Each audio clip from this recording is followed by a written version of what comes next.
have to go backwards. Oh God. Going backwards. Oh God. See how cold the water is? I don't feel it. It's really cold. Whoa. And welcome to the AuSable Chasm. That spot we just went off is called Table Rock. We've been doing tours there since around 1870. And it's arguably one of the oldest natural attractions in the United States. This part we are entering now is called the Grand Flume. It's one of the deepest and narrowest parts of the chasm with depths of around 60 feet and widths of around 12 feet right up there. 60 feet through that. During Hurricane Irene a year and a half ago, the water was actually 10 feet away from the bottom of this bridge coming up. Wow. And that bridge itself is around 110 feet high. So that's just millions of gallons of water flowing through such a slim area. Which is easy to understand when, if everyone will take a look to the right at all these concrete blocks, those are actually part of the old pulley system we used to have. We used to take 1-ton wooden canoes right down through this way that fit around 30 people. And after every tour, really? You want a little bit more fun than this? Or? It was scary. It was scary. And after every tour, we'd have around 6 or 7 guys pull each boat up individually. So after the floods of 1996 wiped out all the ropes and cables, we kind of just decided to start with using these little rubber rafts. A little bit more convenient, I'd say.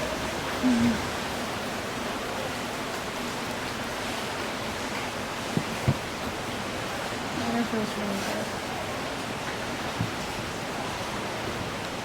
Huh?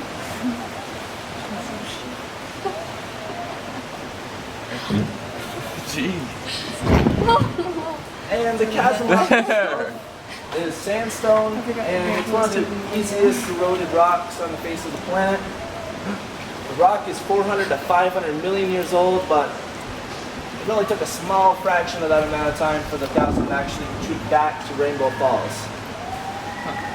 And by small fraction, I mean in the thousands.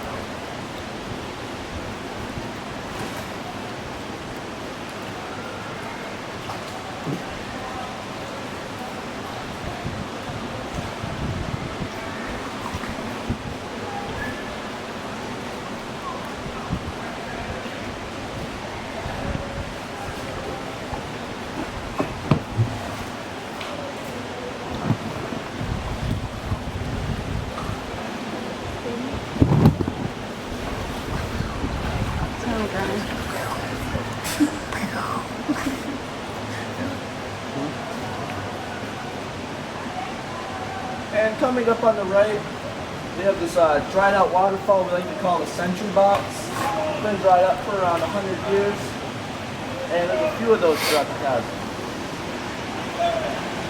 If everyone will look upstream right now, it kind of looks like we're going on a downhill slope. That's actually caused by a fault line where 2 tectonic plates are colliding. We're actually only going down about a slope of 1 inch right now. You guys will actually be able to see that fault line. And coming up right in front of us, you'll see one of the only remaining parts of the pulley system. The only reason it's still there is because it's a convenient location right behind those rocks. And because us at the chasm don't really feel the need to take it out, it's a little bit extra work.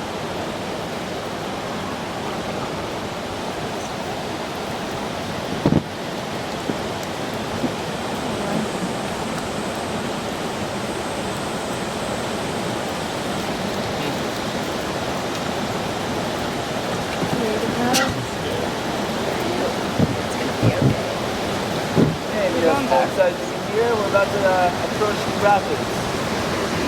And ask for everyone just to tuck their feet under the seat in front of you.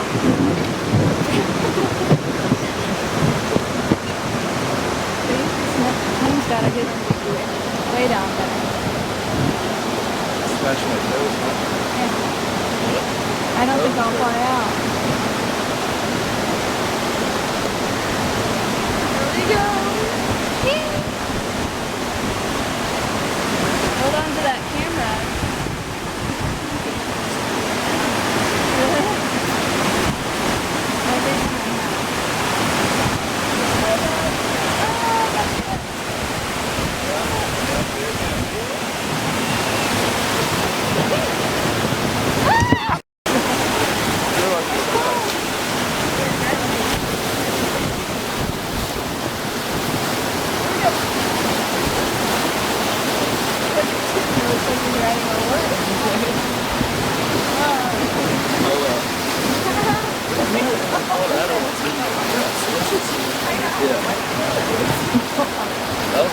those rapids we just went down are This is pretty high sketchy. 1, high 2 class. Right somewhere in the middle.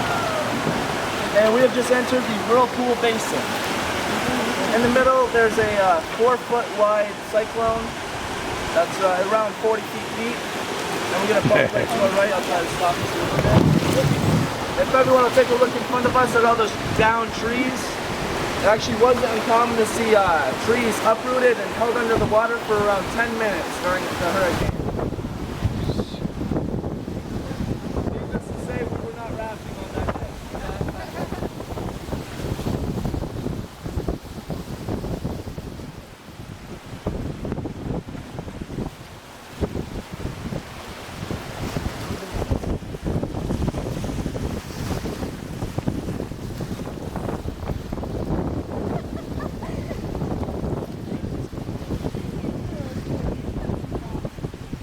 And as I said before, the AuSable pattern is sandstone. And the thing with sandstone is that when it forms, it layers on top of each other. So it's not hard to understand that all of these trees' roots grow about 20 feet inside of the rock itself. There being a lot of cracks and crevices that they can go through.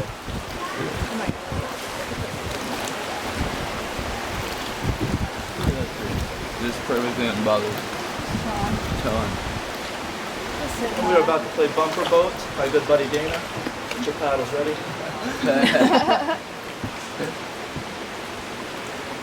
And coming up right above us, you guys will see this tree that's just kind of dangling there. That tree is actually growing towards the water, because that's the only way that it can absorb any sunlight.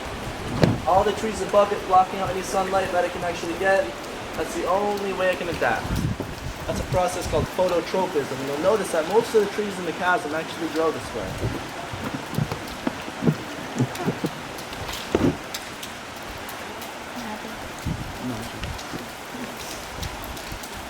Everyone went past Rainbow Falls, right, at the beginning? Yeah. Well, only 30,000 years ago, this is where Rainbow Falls was.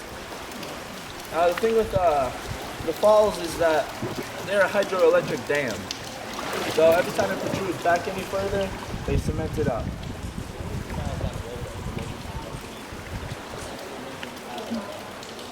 And if I get some help paddling right in front of us. Sir, up front, if you could be on the right, balance out a little bit. There we go.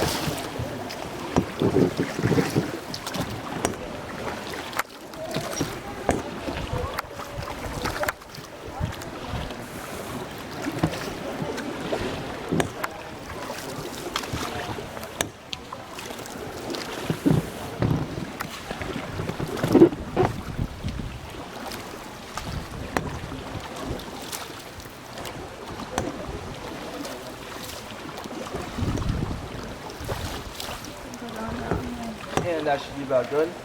If everyone will take a look right in front of us now, you'll see this giant triangle of rock.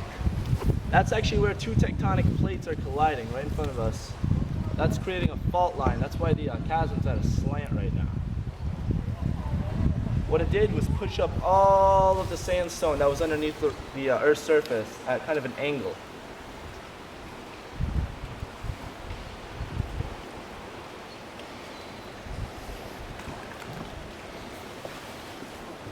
And if anyone wants a souvenir, we have plenty of tires and driftwood right in front of us hanging out on the rocks. But believe it or not, all that driftwood and tires were actually there from only 3 days ago.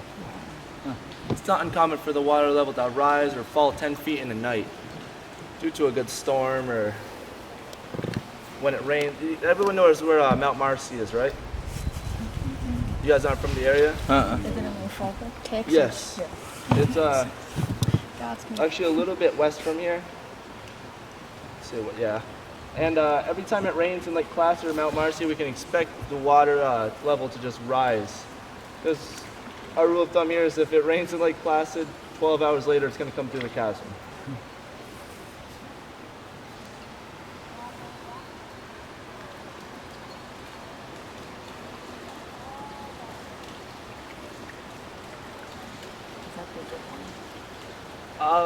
There's actually no zip lines in the chasm. They're all traverse, which is attaching yourself to the cable and pulling yourself across. So it's kind of like a modified version. It's kind of like training wheels on a bike.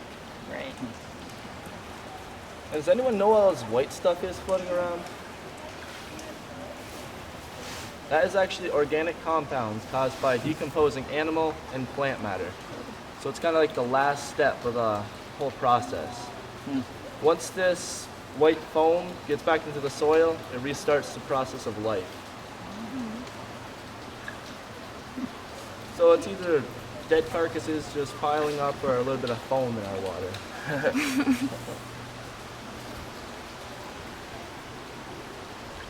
And all this red and orange pattern on the rock is actually from the iron ore that's inside the sandstone.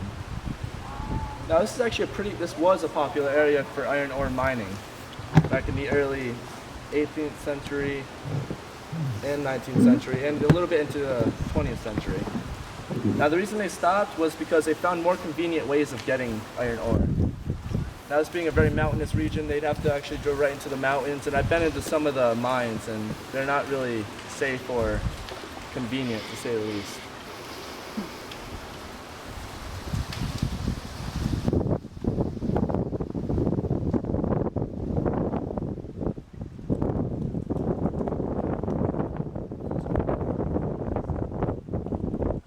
Now the chasm changes every year, talk about structure and depth and width.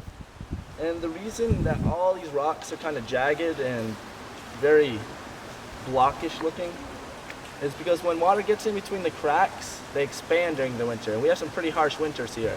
So after years of that happening, most of the rocks eventually just fall right into the chasm.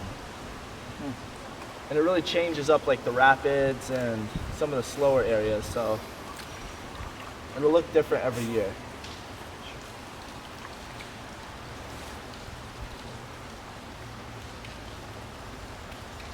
And this little basin in particular is called Horse Jump Basin. The reason being is because of a black and white 1920s film that they actually did right in the spot. Now most of those films were westerns for obvious reasons. And one in particular called The Black Chasm with the main actor named Tom Mix was actually called to jump off this cliff right in front of us with all this black stuff on it. Those are called Vikings. On horseback right in front of us. They actually had to find another actor to do it because Tom Mix said no way.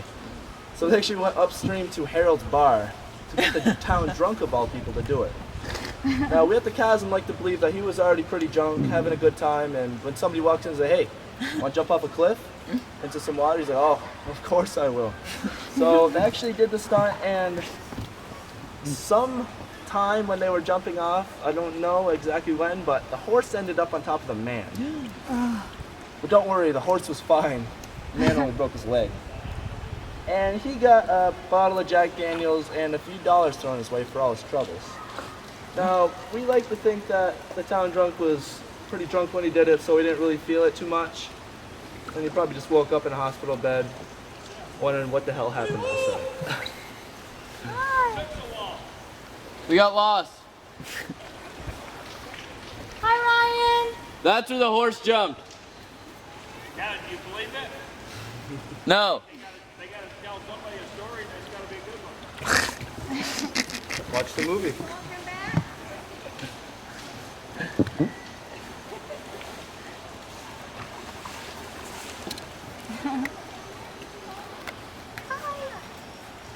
Hi, Bubba.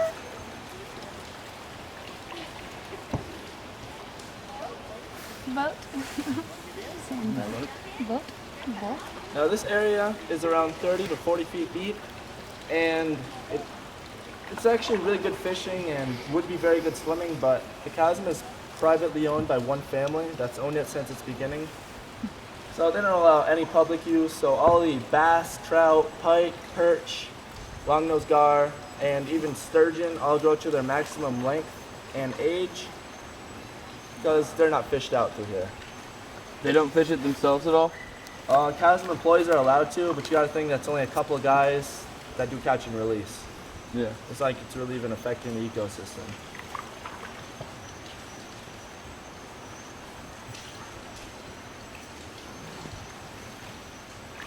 This being one of the more popular waterways, part of the AuSable River, right emptying into Lake Champlain.